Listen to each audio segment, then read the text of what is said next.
They both said this was a basketball play. Now, Greeny, let's be honest. If this was the other way around, oh, Lord, you can only imagine how the conversation would have gone. Yeah, I absolutely agree. And when you think about this circumstance in this day and age that we're in, a lot of people project their own subjective feelings on these ladies as, you know, people that have gotten to know them. They just want to... If this were the other way around, oh, Lord, you could have only imagined how the conversation would have... Well, you know what, Monica? That's a good point. That's a good point. Every now and then, well, you know what they say, a dead clock is right twice a day. Monica. After Angel Reese used a full-fledged WWE move on Caitlin Clark, Monica McNutt of SBNN took a detour from the Hypocrisy highway to disparage her. Why was there such a commotion when Clark was being slammed like she owed someone money at midnight? But now it's a crime scene. We're going to dive so far into the double standard that even LeBron would collapse in outrage. So fasten your seatbelt. Video that is ESPN Monica McNutt going on a little rant about double standard with Caitlin Clark and Angel Reese over this flagrant foul in the WNBA. Check out who's popular once more. ESPN has their own version of the queen of basketball morality.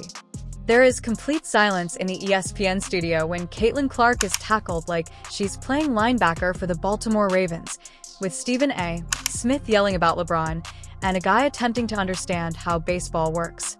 Monica McNutt, the woman who apparently wakes up every morning, pours herself a fresh glass of double standards and prays at the altar of selective outrage. Oh! And they will go to the monitor. Wait a second. To review this one. Yeah, that's right. Boom! Cold clocked in her head. Oh, so this was the other way around. Oh, okay. The only difference is one was a hard foul that got called a flagrant, and one was a blatant non-play on the basketball. Let me just whack Caitlin Clark across the head. And as you can see, she was fairly far from the basketball. She was fairly far from the basketball. This was a clean, oh, now's my chance to get a swipe in. Let me take it and get a swipe in because I hate that girl that wears 22 over there in Iowa. And then look at our soft-ass teammates. Look at the sack of potatoes doing absolutely nothing while Caitlin Clark sits on the floor. No, nobody stands up for Nalissa. Have fun in Dallas, honey. See you wouldn't want to be you. We had to bring in some real teammates. But what did Caitlin Clark do? What did Caitlin Clark do in this situation? However, after Angel Reese gives one heartfelt flick of her wrist, Monica McNutt appears as though she is giving a TED conference titled, How to Misinterpret Basketball for Clout and Chaos. It's like clockwork. The instant someone with the appropriate narrative armor throws an elbow or shade, McNutt transforms into the combined Oprah and the Avengers Justice League, and you are held accountable. Unless, of course, your name is Caitlin Clark. Wow. One game into the WNBA season, guys. One game in. And we have mythical racism out there. Yeah, no proof, no evidence whatsoever, but the WNBA is investigating and ESPN just says, we must believe the WNBA, man. Racist comments. You heard that, what she said, right? Where was the comments? Where were the comments at? I don't even believe that Angel Reese even mentioned anything about racist comments. I must have missed that. And that sound definitely was not a monkey sound. It just wasn't. Boy, what a pathetic network ESPN is, guys. Because Caitlin Clark's arm may be dislocated if she were thrown against a wall, let's face it. Mid-aim and McNutt would still be in the studio discussing how it was a lesson in humility. Yes, Monica, it's hilarious how all of the sisterhood and positive energy around women's sports seems to vanish the instant Clark is involved. It's almost as if objectivity took a vacation. I think it's time to take away the microphone from Monica McNutt. I'm sick of her, bro. I'm really sick of her. This is the biggest goalpost mover in the media when it comes to Caitlin Clark. Remember when Caitlin was pushed to the ground as if she owed someone rent money?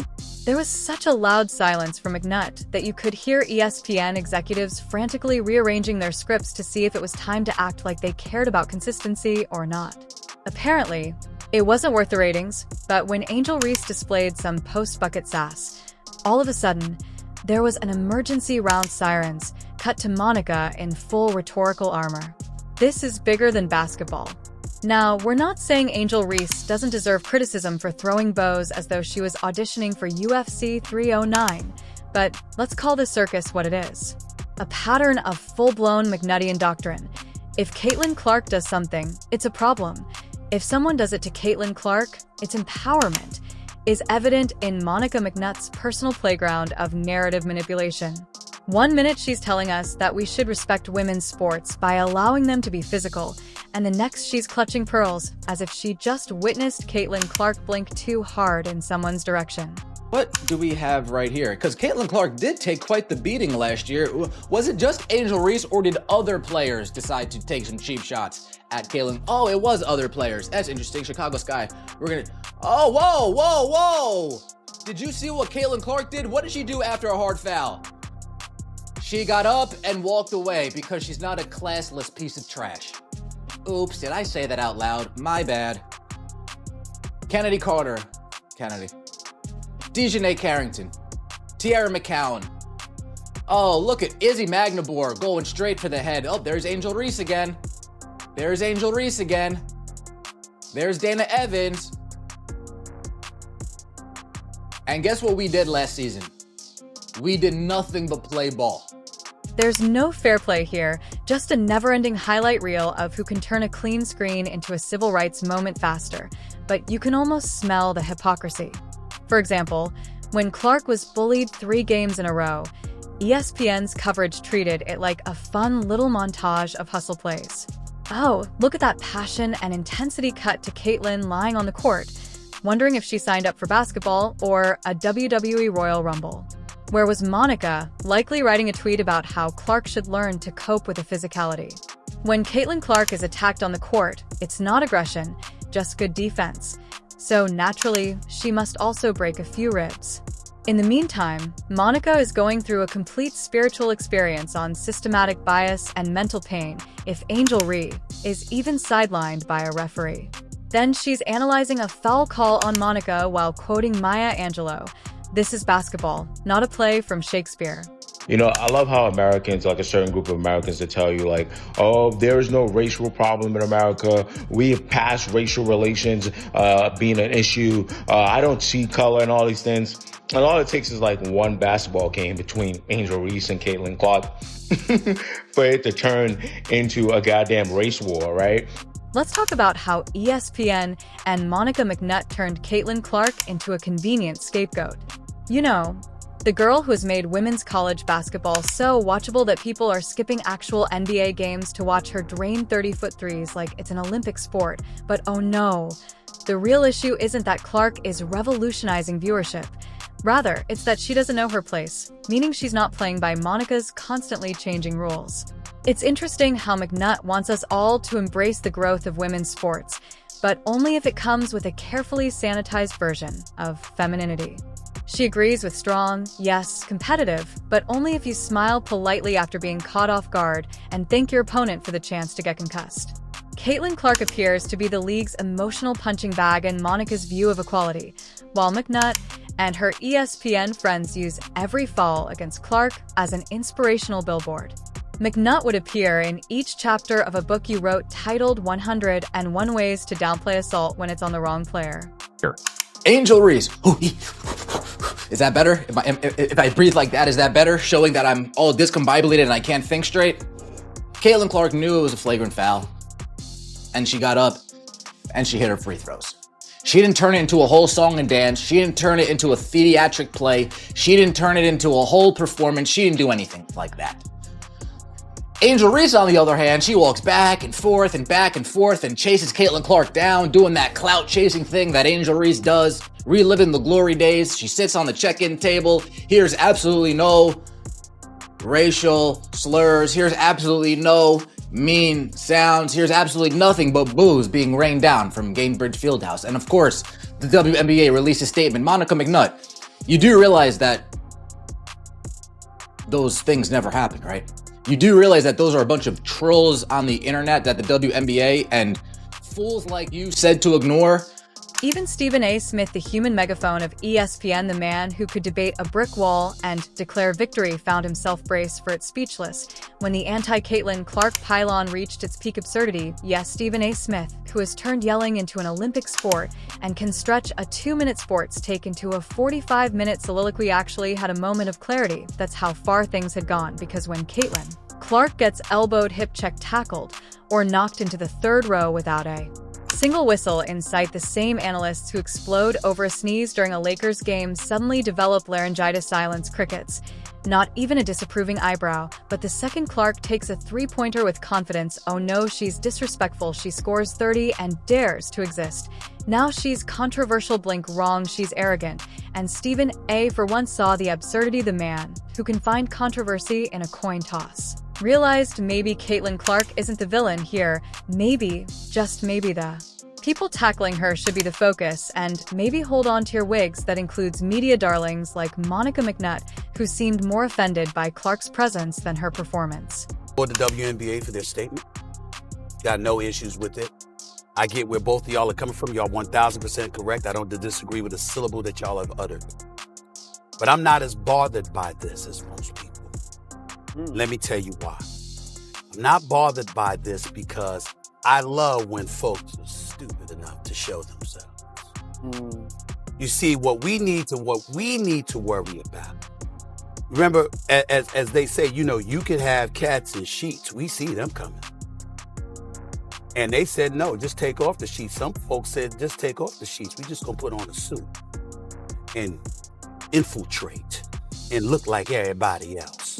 So ultimately, a wider scope of people can be contaminated because you don't know who is who. Because it's wild how a woman scoring baskets became a federal crime in sports media. Meanwhile, Angel Reese can play linebacker on a basketball court, and Monica McNutt's analysis is basically she's passionate. Caitlin gets assaulted like she wandered onto an NFL field mid-play. And somehow that's empowering for who? So when Stephen A. Smith, the guy who once argued with himself for 10 minutes on live TV, can see the hypocrisy, it's time to stop pretending this isn't coordinated nonsense. Caitlin Clark gets fouled harder than an NBA trade rumor, but instead of calling out the blatant targeting, ESPN's own are too busy tripping over each other to remind everyone how unbothered they are, except they're deeply bothered enough to ignore basic fouls and create think pieces over a shrug. And if Stephen A. Smith is losing patience, then congratulations, ESPN, you've officially turned a man who once defended Kyrie Irving's flat earth phase into the voice of reason. That's not a hot take, that's a code red. Does Caitlin Clark and Angel Reese have any love or like for one another at all? Respect. Yeah, they have respect. I don't know. That ain't what I asked. I know what the difference. I think I know the difference. You understand? Just like when you was at Upfronts, Eminem, telling folks, I know how to read. You understand? I know you understand. Get that in the house. No. It's cool. It's all in fun. It's all in fun. It's all in love. But what I'm saying is that you know the difference. I did not say respect. I said love or like. They have it? I think we saw a glimpse. This isn't commentary anymore. It's performance art, and Monica's hypocrisy isn't just obnoxious, it's tiresome. The same woman who advocates empathy and nuance gives the most one-dimensional takes since someone called pineapples on pizza. The funniest part is that Monica tries to play the I'm just keeping it real card, acting as though she's the only one with the courage to say what we're all thinking. No, Monica, you're just the loudest one saying what ESPN wants to hear because, heaven forbid, anyone on that network suggests that perhaps Caitlin Clark deserves a little protection on the court too. If Caitlin Clark were to donate her entire salary to charity, Monica would question why she didn't support a different one. ESPN and Monica McNutt are not battling for women's basketball. Rather, they are fighting for control of the narrative. The objective is framing, not fairness, and if doing so means compromising consistency or, the truth, then so be it. They're not calling the game. Instead, they are scripting it like a daytime soap.